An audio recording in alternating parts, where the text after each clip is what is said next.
Today's LinkedIn Live. I am joined by the incredible Julie Ellis, and I'm really excited to dig into her journey as she scaled her business with 3 co-founders to 8 figures.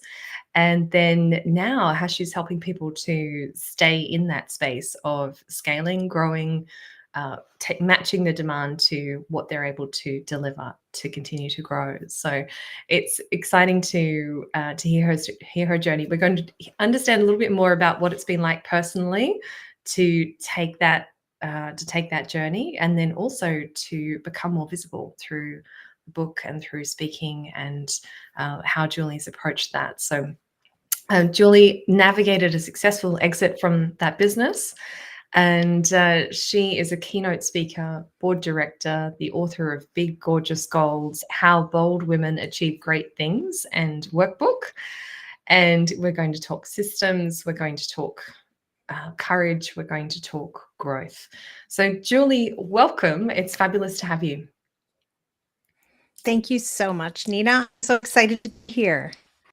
And you are joining us from about an hour up the road from Niagara Falls, which I think is quite cool. Yeah. It's lovely to... As we were talking about when we met, we don't go that often. You know, when you live 45 minutes from one of the wonders of the world, somehow you never seem to go. Yes, yeah. It's that I'm not a tourist in my own city experience. Always, So isn't it? to remind you of what you have on your doorstep. You need to have company come to stay, and then that's the first place you take them. Exactly.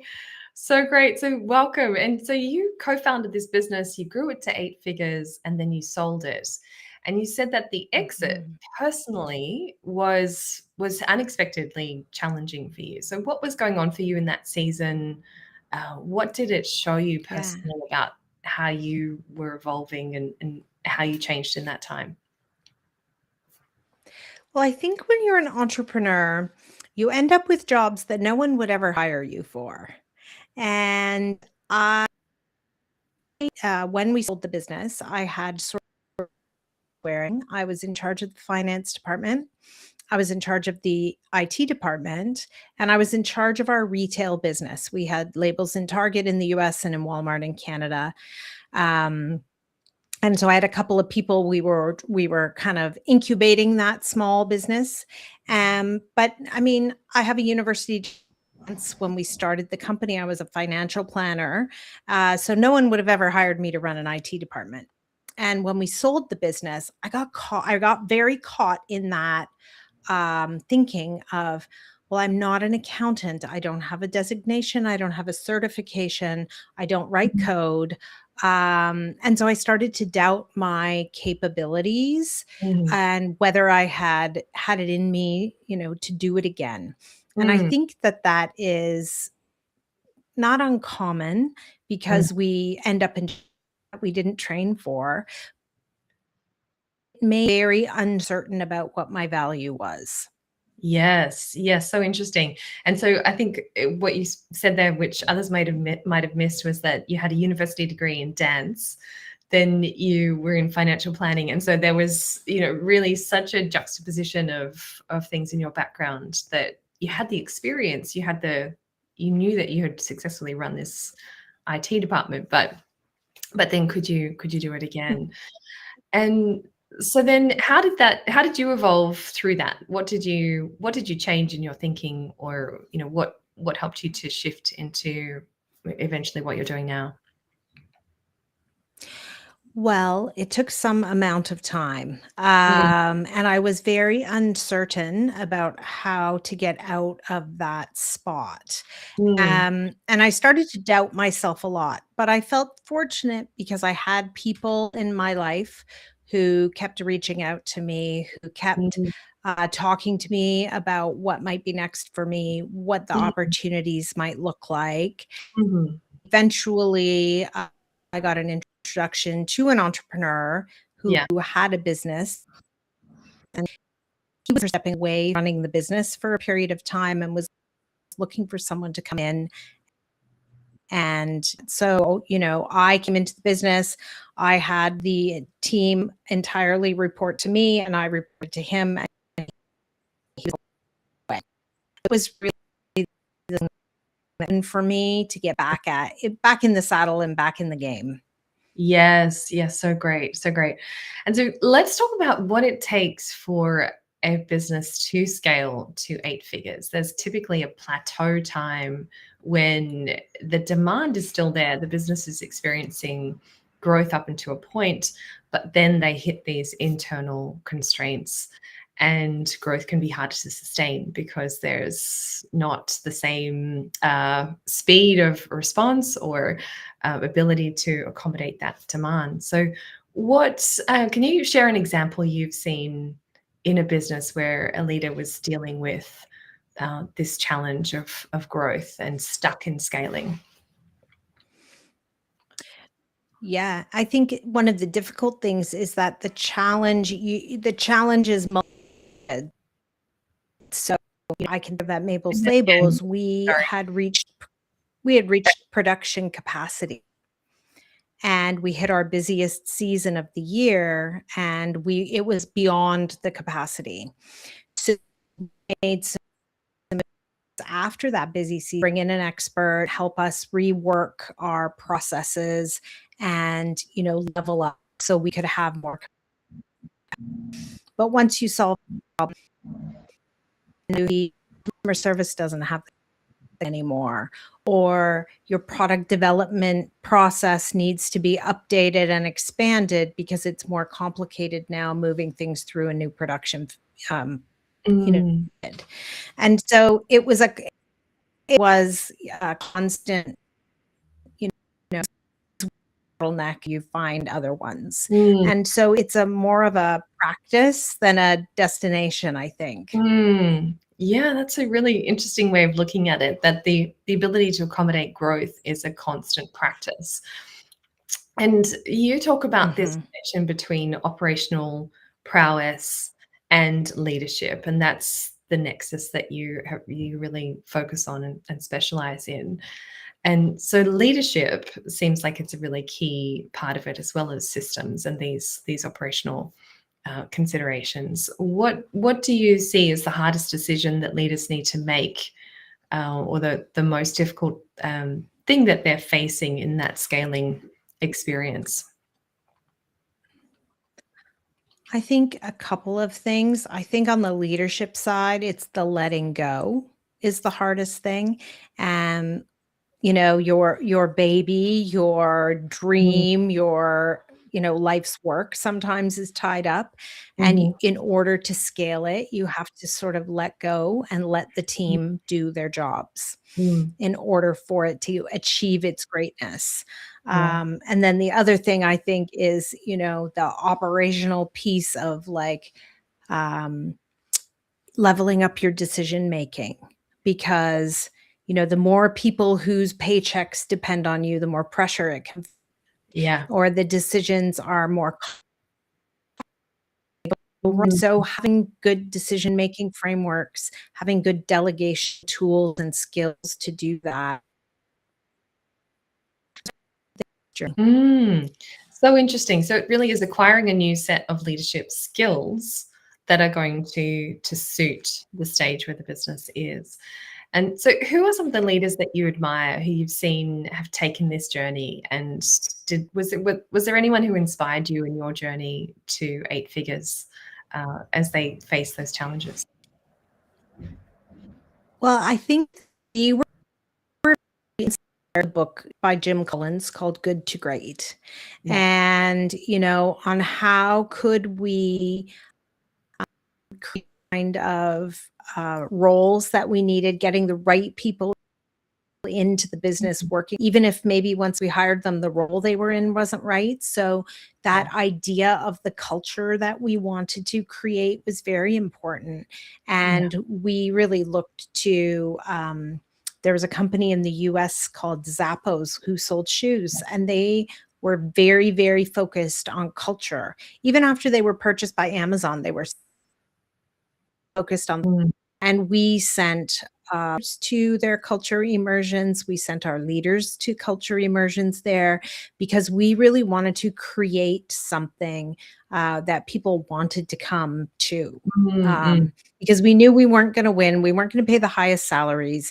We could offer a fun work environment and a great culture and a place people wanted to be, and Yeah. we wanted to be. And so that became very important to us. So we looked to people who were building those kinds of cultures. Yes, that's so fascinating, that piece around culture, that it's when we're thinking about scaling, we really can't miss leadership, operational systems, culture. All of these things are so critical, and a break in any of them is going to be quite considerable. So let's talk Yes. about how easy it is, I guess, to scale. You've pointed out that there are only 2% of women-led businesses that ever reach $1 million annually, and we're talking about scaling beyond that to 8 figures. And so, Mm. from what you've seen, what are some of the, I guess, the things that are potentially most difficult, or that people most need to keep in mind in that journey to scaling to 8 figures and beyond $1 million? I Yeah. do think that I'll bring back the you have to let go and let Mm, others do. mm, mm, You have to come to terms with, I think a lot of people who start businesses have big ideas mm, and they want to, in the early days when the business is small, you can, move over here with an idea, move back to the mm, middle, move that way. But as the ship gets bigger, it gets harder to pivot with different ideas. And mm, the scaling of business really does rely upon you being able to do things reliably over and over again. mm, And I think that can be really hard for some entrepreneurs to kind of, they feel a bit handcuffed by the thing that they wanted, which was mm, to scale a larger business. Yes, that reminds me about the 3 types of CEO: the startup CEO, the maintenance CEO, and then the turnaround CEO. That there's Mhm. different thinking styles, different skills, different capabilities that come to play, that can maintain when something's actually Yeah. being built. And Yeah. so then I guess exit is a good solution to that situation. Change Yeah. leadership is a good solution. Is there anything else that have you ever had a situation where you've advised someone they are just the wrong CEO for scaling to 8 figures? They've created the idea. It's better now to hand it over to someone who's going to keep building it. Right. I haven't, but I've seen it happen in a company that I've invested in, and Mm, it's hard. It's very difficult, yeah. and it's very difficult when relationships become strained. Mm, I mean, I think for us at Mabel's, that was one of the reasons that it was attractive for us to mm, sell. And, the offer came and things happened the way they did at a mm, time we were at a bit of a crossroads. What did doubling revenue again look like? What was going to be required? What skills needed to come to the table? mm, Was it us? Was it someone else? How would we do it? And so mm, we were exploring at that time. And mm, then boom came the offer. mm, And I think also, especially when you have multiple founders, what starts out as 4 people on the same page, very, very slowly and incrementally over time, divides a little bit farther and farther apart in terms of what everybody wants. mm. Um, and sometimes reality comes in too. You think you want bigger, bigger, bigger. And then some people end up feeling like, oh, I loved it when it was smaller. It Yeah. felt it felt more comfortable for me. It felt Yeah. like what I want. And Yes. so there are all these things that come into play as time goes Yes. along. Um, Yeah. and so, yeah, I Yeah. think, you put your different hats on, right? As a shareholder, if I put my shareholder hat on for our exit with Mabel's Labels, it was absolutely the right thing for us to do. Mm. Amazing. And it has Personally, gone on to, yeah, mhm, personally, it was the right thing to do. I think what you're saying is really so interesting. There's a mosaic of life that happens around business, and there's yeah, going to be a business goal. Everyone's thinking they're growing, go to 8 figures, go beyond 8 figures, double revenue again. But then there's going to be life alongside, and people's priorities and yeah, and viewpoints can shift along that time. Yeah. And it looks Yeah. like Mabel's Labels has gone on to, continue to be successful, continue to be, the respected brand in that space of Yeah. labels, which started as labels for kids' clothing at school by the look of it, and it has Yeah. expanded the business since then. It has. It's expanded a lot. Yeah, And one of the reasons we liked the acquirer was that they tend to let businesses run themselves. yeah. And so, that team is still, it's turned over a lot, but there are still a handful of people there from when Mm, we sold the business. mm, They're still in the same location. There's mhm. still, the person who's the general manager was someone who worked for us. Yeah, And so that feels good in yeah, terms of the values and what we wanted when we were looking to sell the business. yeah. Can we talk, Julie, a little bit about your own appetite for growth? Because something that really impressed me, or was, has stayed with me since we spoke, is that you really actively step into discomfort. That you have seen that as one of the biggest drivers of your own influence journey and your own growth. And you talked about putting yourself in a room, even now, with people who are really, much better known. They have a much higher profile. They're really well-known authors and thought leaders. And so, and you are actively putting yourself in those situations of Mhm. discomfort. So what is it that does for you? Why do you do that? I have a problem. I'm not sure. Wonderful problem.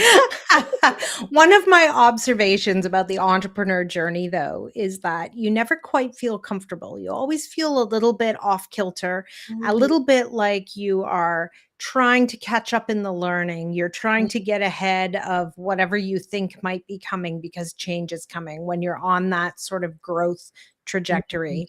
mhm. And I think I've really continued that in the after.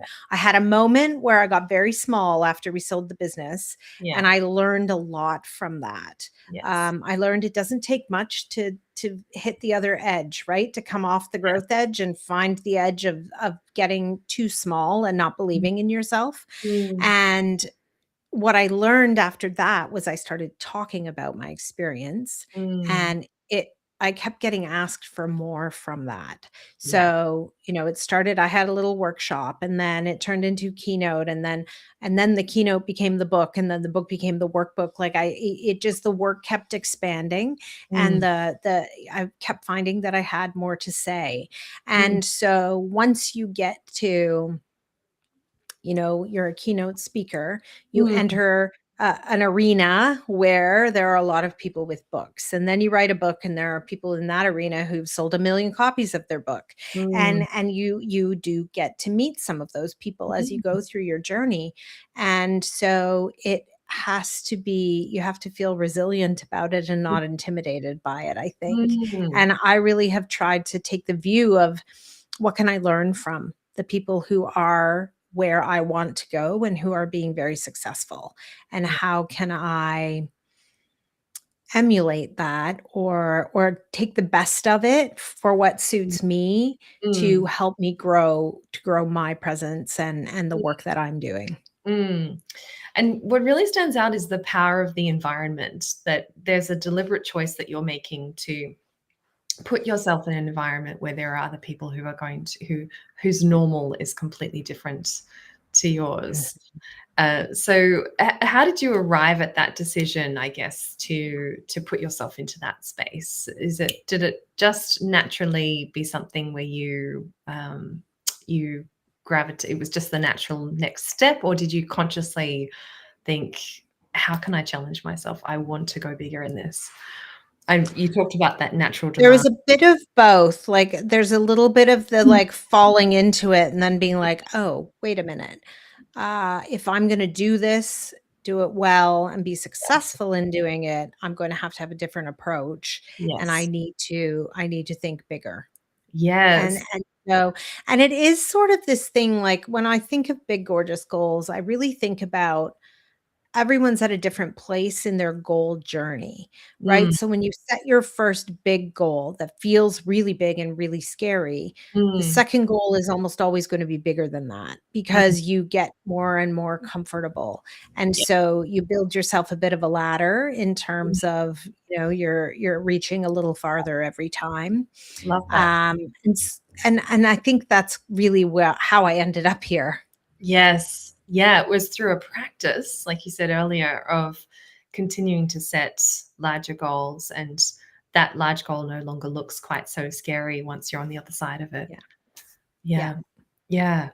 Yeah. Are there any final thoughts you would like to share? I would ask you this question. What do you wish that founders knew before they hit that plateau?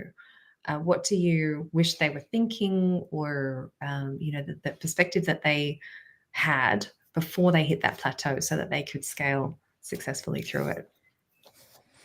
I think it's about asking a lot of questions and staying curious, Mm, and seeking out people who've done it. Seeking out, I think you have to be careful. You've got to figure out who are going to be your people in the journey mhm, because there's a lot of free advice out there, and some of it's quite frankly terrible. Some yeah, of it's great. yeah, Sometimes you don't know how to tell which is which. yeah. And so really, really thinking about who you're gonna bring along with you, who you're gonna listen to on Mm, that journey, and mm, keeping them really close, yeah, and, not being afraid, but yeah, really just deciding to go for it and yeah. pushing through the fear and doing it anyway. Beautiful. Beautiful. Thank you so much, Julie. Thank you for sharing your experience, your insights, and people can find you through LinkedIn, obviously. We've tagged you here, the dog's saying goodbye to us in the background. And you have a wonderful free tool for everyone as well. Did you want to just talk about that and what people can access if they follow that link? Yeah, so it is a mini course which Mhm. is designed to help CEOs look at where they're spending their time and energy and really delegate some things, find some extra time Mm, and feel lighter as they move forward. And I think as we come sort of towards the halfway point of the year, there's no better time than to really think about where you're spending your time, what you can trim back, what you can give to others, and how you can be even more effective in the work that you're doing. yeah, beautiful. Thank you so much, Julie. Fabulous to have you here. I look forward to continuing the conversation and people reaching out to you. Great. Thanks so much for having me.